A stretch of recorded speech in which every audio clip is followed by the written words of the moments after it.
Welcome दोस्तों। आज हम लोग सीखते हैं भारती भवन के क्लास 9th का जो मैथ है उसमें बहुपद के गुणनखंड सीख रहे हैं, यानी बहुपद के गुणनखंड। चलिए, तो मैंने हेडिंग दे दिया है बहुपद के गुणनखंड। सबसे पहले इस चैप्टर को समझने से पहले आपको बहुपद का जो मूल रूप होता है वो समझना है। जैसे देखिए ax² plus bx plus c, ये इसको बेस माना जाता है, मतलब मूल रूप। जैसे मान लीजिए घर बनाते हैं तो उसका जड़ होता है ना, उसी प्रकार से बहुपद के गुणनखंड में आपको मूल सीखना है, समझ गए। तो स्क्वायर के देख रहे हैं आप, चर अचर, दूसरा शब्द आएगा चर अचर। तो जैसे 1 2 3 4 जितना गिनती होता है वो अचर होता है।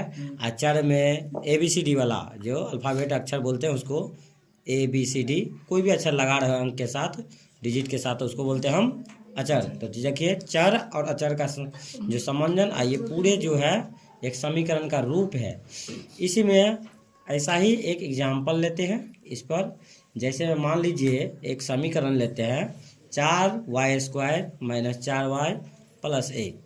तो देखिए इसके बनाने के लिए तो ऐसे माना जाए, दो तरीका है। पहला है गुणनखंड, दूसरा है आप इसको a - b का होल स्क्वायर या a + b का होल स्क्वायर पर भी तोड़ सकते हैं। तो चलिए आज हम पहला विधि से सीख रहे हैं जिसका नाम है गुणनखंड से। पहला विधि आज हम सीखेंगे। चलिए तो फिर से लिख लेते हैं सवाल। 4² - 4y + 1। तो रूल है इसका, फर्स्ट रूल है पहला को तीसरा से गुना करना है। तो पहला को तीसरा से गुना करने से पहले आप समझिए कि पहला तीसरा क्या हुआ। तो ये पद होता है इसमें, जैसे पहला पद, दूसरा पद, तीसरा पद। तो ये पद गिनती में आता है, जैसे नंबर में गिनती करते हैं 1 2 3 4, इसी प्रकार से। तो ये पहला पद हुआ, ये दूसरा पद हुआ, ये तीसरा पद हुआ। तो चलिए पहला को हम तीसरा से गुना करेंगे। तो इसके पीछे चिन्ह तो बराबर है, यानी प्लस कुछ नहीं दिख रहा है तो समझिए प्लस है। तो प्लस को प्लस से गुना करेंगे तो प्लस ही होगा। और 4 को 1 से गुना करेंगे तो 4 ही आता है। क्या आता है? 4। अब इसका ये पहला नियम हो गया कि पहला को तीसरा से गुना करना है। इसके बाद जो है इसका फ्रैक्शन करना है। फ्रैक्शन का मतलब है तोड़ना है, खंड निकालना है। 2 गो खंड ऐसा निकालना है जिसको जोड़ने से या घटाने से बीच के बराबर होना चाहिए, और फिर उसी संख्या को दोनों से गुना करने से ये तीसरा जो लाए हैं, पहला को तीसरा से गुना करने पर वो आना चाहिए।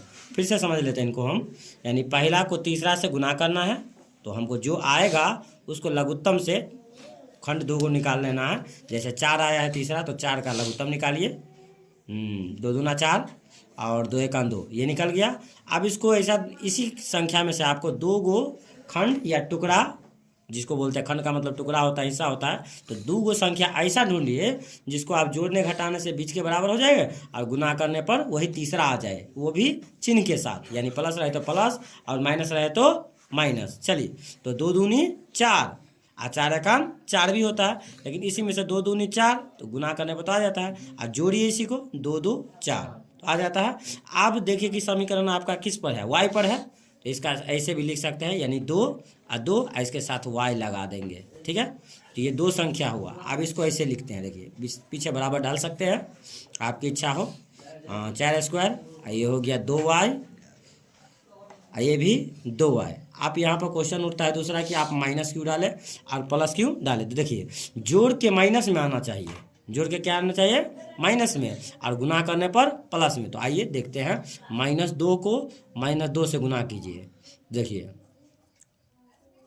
माइनस माइनस प्लस हो गया और 2 दूनी 4 हुआ।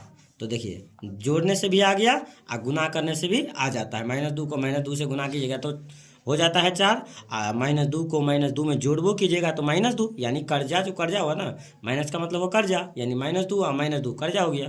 तो चलिए इसको ऐसे लिख दिए। आप दूसरा आएगा यहाँ पर, देखिए स्टेप, यानी इसको पहला दूसरा तीसरा 4 पद में बदल दिए। अब इसमें से कॉमन लेना है। कॉमन का मतलब होता है उभयनिष्ठ, यानी उभयनिष्ठ संख्या। इसमें देखिए इस पार्ट में और इस पार्ट में, दो पार्ट में बांटे हम, जिसमें पहला पार्ट ये आया, दूसरा पार्ट आपका ये है। इन दोनों में कॉमन देखिए क्या होता है। देखिए 2 दूनी 4 और 2 एका 2, दो ठो वाई है, इसमें एक ठो वाई है, तो एक ठो वाई कॉमन ले लेंगे आराम से, कोई दिक्कत नहीं है। चलिए, तो 2 वाई आपका कॉमन हो गया, तो 2 दूनी 4, इसे भाग दीजिए कॉमन वाला से, और वाई एकान वाई, तो एक ठो वाई बच जाएगा, इससे भाग दीजिए, तो 2 एकान 2, वाई एकान वाई, कट के 1 आ जाएगा आपका। यहाँ आप गौर से देखिए, इसमें कॉमन लेने से पहले इसको गौर से देखिए, 2y - 1 और यहाँ 2y + 1, तो इसमें क्या कॉमन लेंगे, यहाँ तो संख्या तो मिल गया, सिर्फ चिन्ह नहीं मिलता है, तो इसमें आप -1 कॉमन ले लीजिएगा। क्यों?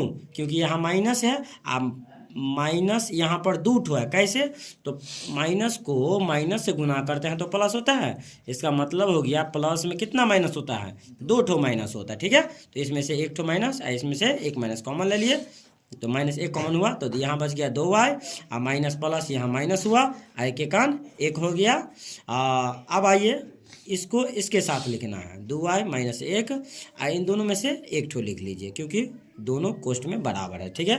तो ये हो गया आपका, ये खंड का मतलब 2 टुकड़ा निकल गया इस समीकरण का, यानी गुणनखंड ये हो गया। चलिए, आप फिर से रिवाइज करना चाहे तो कर सकते हैं। ये बहुपद का मूल रूप हुआ, जिसको बोलते हैं, इसी का हमको जो है गुणनखंड करना था, तो ये समीकरण एग्जाम्पल के तौर पर ले लिए, इसको पहला को तीसरा से गुना किए, गुना करने के बाद हमको 4 मिला, इस 4 को मैंने फिर क्या किया, लघुत्तम तोड़ के 2 संख्या निकाले, ऐसा संख्या ढूंढे जिसको जोड़ने या घटाने से बीच के बराबर होना चाहिए, फिर गुना करने पर वही 4 आना चाहिए, तो हमको मिल गया 2 दूनी 4 और 2 2 4 होता है। तो इसमें से आप फिर कॉमन लिए, इस पार्ट में 4 पार्ट था, 1 2 3 4 पद है, इसमें से 2 पार्ट में और 2 पार्ट में बांट दिए हैं, तो पहला पार्ट, ये दूसरा पार्ट, इसमें से कॉमन लिए, तो 2 दूना 4 और 2 एकान 2, यानी इसमें 2 कॉमन और इसमें से 2 ठो वाई है, 1 ठो वाई कॉमन ले लिए।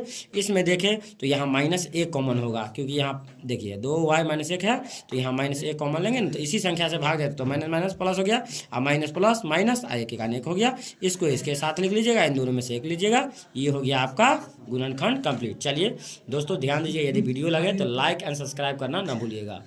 Thank you.